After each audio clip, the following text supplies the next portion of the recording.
এই মিষ্টি বানালে অনেক বেশি করেই বানাবেন, কারণ এটা বানানো শেষ করার আগেই দেখবেন প্লেট ফাঁকা হয়ে গেছে। নমস্কার বন্ধুরা, আজ আমি বানিয়ে দেখাবো তুর্কির জনপ্রিয় মুচমুচে তুলুম্বা মিষ্টি রেসিপি, যেটা বানানো একেবারে ডাল ভাতের থেকেও সহজ আর খরচা নেই বললেই চলে। এতটা সুস্বাদু, সবাই মুঠো মুঠো ভরে খাবে। তো চলুন আমরা মিষ্টিটা বানানো শুরু করি। সবার প্রথমে একটা কড়ার মধ্যে কাপ মেপে আমি 2 কাপ জল দিলাম, আর চামচ মেপে 3 চামচ মতো চিনি দিয়ে দিচ্ছি।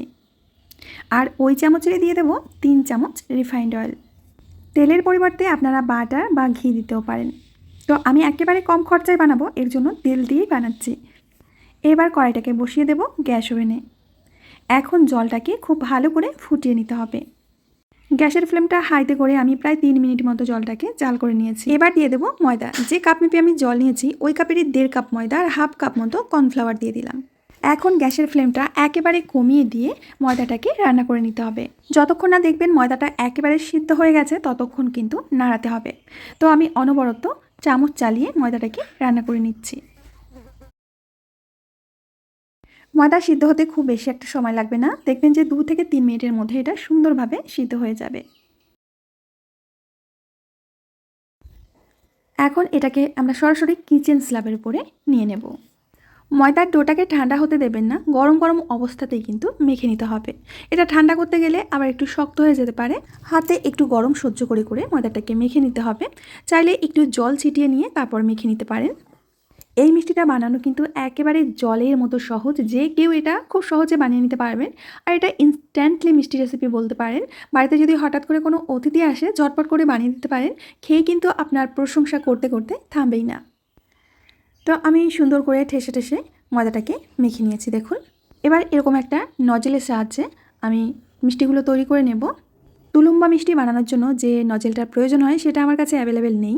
তো আমার কাছে যেটা ছিল সেটা দিয়েই আমি বানিয়ে নিচ্ছি। বানাতে একটু কষ্ট হয়েছিল ঠিকই, কিন্তু এটা খেতে দারুণ মজার হয়েছিল। তো আমি একটু লম্বা লম্বা করে এগুলো কেটে নিচ্ছি। এইভাবে পেছন থেকে আঙুল দিয়ে চাপ দিলেই সামনে থেকে দেখবেন খুব সুন্দর একটা ডিজাইন হয়ে বেরিয়ে আসবে। এই দেখুন। তো একে একে আমি সবকটি মিষ্টি আগে তৈরি করে নেব। আর বন্ধুরা, আশা করছি প্রত্যেক দিনের মতো আজকের রেসিপিটা আপনাদের অনেক ভালো লাগবে। ভালো লাগলে প্লিজ লাইক, কমেন্ট, শেয়ার করতে কিন্তু একদমই ভুলবেন না। তো দেখুন কত সহজেই মিষ্টিগুলো তৈরি হয়ে যাচ্ছে। একসাথে আমি অনেক মিষ্টি বানিয়ে নিয়েছি। আর এটা বেশি করেই বানাবেন, কিন্তু অল্প করে একদমই বানাবেন না। তো চলুন এখন মিষ্টি বানানোর জন্য চিনি শিরাটা তৈরি করে ফেলি। এর জন্য আমি চিনি দিয়ে দেব 2 কাপ। এর জন্য চিনি শিরা রেশিওটা একটু অন্যরকম হয়। তো 2 কাপ চিনির জন্য আমি এখানে 1.5 কাপ মতো জল দিয়ে দিচ্ছি।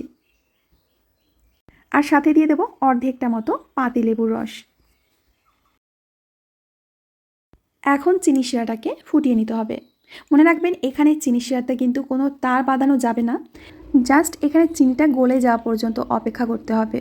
চিনি একদম মেল্ট হয়ে গেছে, মাত্র 3 থেকে 4 মিনিট মতো আমি জাল করে নিয়েছি। মিষ্টিগুলো ভাজার জন্য তেলটাকে হালকা করে গরম করবেন, বেশি গরম তেলের মধ্যে কিন্তু দেবেন না। আপনারা বুঝতেই পারছেন তেলটা কিন্তু একদমই হালকা গরম ছিল। এবার গ্যাসের ফ্লেমটা লো টু মিডিয়ামে করে মিষ্টিগুলোকে ভেজে নিতে হবে। আমি মিষ্টিগুলোকে এমনভাবে তৈরি করেছি, তুর্কির তুলুম্বা মিষ্টি নয়, মনে হচ্ছে যে কাঠি মিষ্টি তৈরি করছি। মানে একটু লম্বা লম্বা করে আমি কেটেছি, এটা দেখতে একটু অন্যরকমই হয়েছে। আর এটা বাচ্চা থেকে বড় সবাই ভীষণই মজা করে খেয়েছে, বিশ্বাস করুন। হাতে একটু সময় নিয়ে মিষ্টিগুলোকে কিন্তু একটু ক্রিস্পি করে ভেজে নিতে হবে। যখনই দেখবেন যে মিষ্টিগুলো একটু ক্রিস্পি হয়ে এসেছে, তখন গ্যাসের ফ্লেমটা একটু চড়িয়ে দিয়ে মিষ্টিগুলোতে সুন্দর একটা কালার ধরিয়ে নেবেন। তো বন্ধুরা, কথা বলতে বলতে আমাদের একটা ব্যাচ ভাজা হয়ে গেছে। ঠিক এরকম যখন কালারটা আসবে তখন তুলে নেবেন। আর তুলে সরাসরি কিন্তু গরম গরম অবস্থায় চিনি শিরার মধ্যে দিয়ে দিতে হবে। এইভাবেই চিনি শিরার মধ্যে ডিপ করে রাখুন 5 থেকে 7 মিনিট।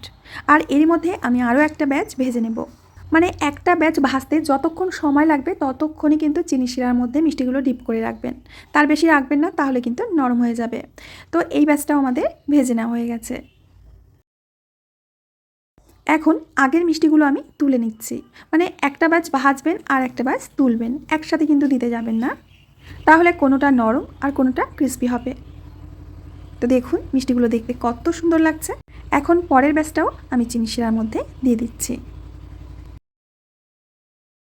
আশা করি বিষয়টা আপনারা খুব ভালো করে বুঝতে পেরেছেন। আর আপনাদের যদি ইচ্ছা হয় আপনারা ক্রিস্পি খাবেন না, একটু নরম করে খাবেন, তাহলে একটু বেশিক্ষণ ভিজিয়ে রাখবেন। তবে এই মিষ্টিটা বাইরে থেকে ক্রিস্পি হয় আর ভেতর থেকে রসালো, খেতে দুর্দান্ত লাগে। দেখুন এগুলো দেখতে কতটা পরিমাণে সুন্দর হয়েছে। এই দেখুন, যারা জিলিপি খেতে ভালোবাসেন তাদের তো আর কোনো কথাই নেই। আমি একটা মিষ্টি আপনাদেরকে ভেঙে দেখাচ্ছি। এই দেখুন, ভেতরটা কিন্তু একেবারেই রসালো। তো বন্ধুরা, হঠাৎ করে যদি মিষ্টি কিছু খেতে ইচ্ছা করে তাহলে ঝটপট বানিয়ে ফেলুন। আশা করছি রেসিপিটা আপনাদের ভালো লেগেছে। ভালো লাগলে অবশ্যই লাইক, কমেন্ট, শেয়ার করবেন। আমি আজ এখানেই বিদায় নেব, আবার আসবো নতুন রেসিপি নিয়ে।